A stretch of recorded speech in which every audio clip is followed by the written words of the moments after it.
Kennedy Airport and LaGuardia Airport, all within several miles of the World Trade Center, you know, it's very unusual for a plane to get into this area without being completely tracked or identified by air traffic control. So you would have to imagine that, A, if this plane were headed right for the World Trade Center, there must have been someone trying to talk or communicate with that pilot, and for it to fly right into the side of the building. Well, the smaller plane you can understand almost, but a jumbo jet, a large jet, completely.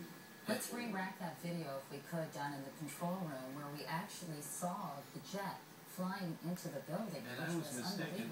Elliot Walker said it was a big plane. I was looking in the distance and saw a small plane, which might have been a helicopter actually. To see this plane come into the picture, that is a big plane.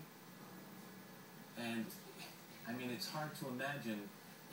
It's a 737, we're now being told, and flying directly into the midsection of the, what would be the eastern tower of the World Trade Center. Needless to say, it's pandemonium, I am sure, down there, and we gathered that from even the eyewitnesses with whom we spoke, and how terrifying this was for them to see. And you can only imagine as you get closer to the Twin Towers, a New York landmark,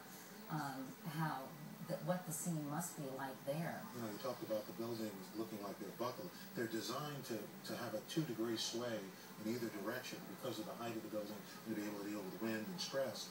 But something like that is more than it's probably designed for. We want to go now out to Jane Daranowski, who I understand is a television producer here in New York. Jane, can you hear me? Yes, I can hear you. I'm down here near the World Trade Center. I was walking down 6th Avenue this morning at 8:42 a.m. A group of us saw a plane beat us through the building. Then we saw a huge cloud of smoke, and then fire came out of one of the towers.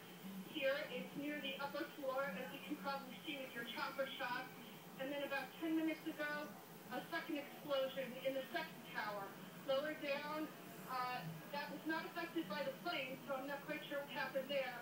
But right now, there's a huge gaping hole in one of the towers, and the other building is on fire. The scene down here is incredible. People are out of their office buildings, watching, crying, taking pictures. I've never seen anything like it down here. And we want to just mention that when the impact hit the first tower, you would hope that people who were in the second tower were beginning to evacuate, especially if air traffic control had some indication that this was deliberate. You'd hope that they were starting to get people out of the other tower before the second plane hit that tower. But I mean, if you tried to go up, you know, we've been upstairs in the world in the towers of the, you know, the restaurant out there to try to get down. I mean, the elevators would have been jammed, no question, but if there was an indication that this was deliberate in the first case, you'd hope that they would immediately begin evacuation in the second tower.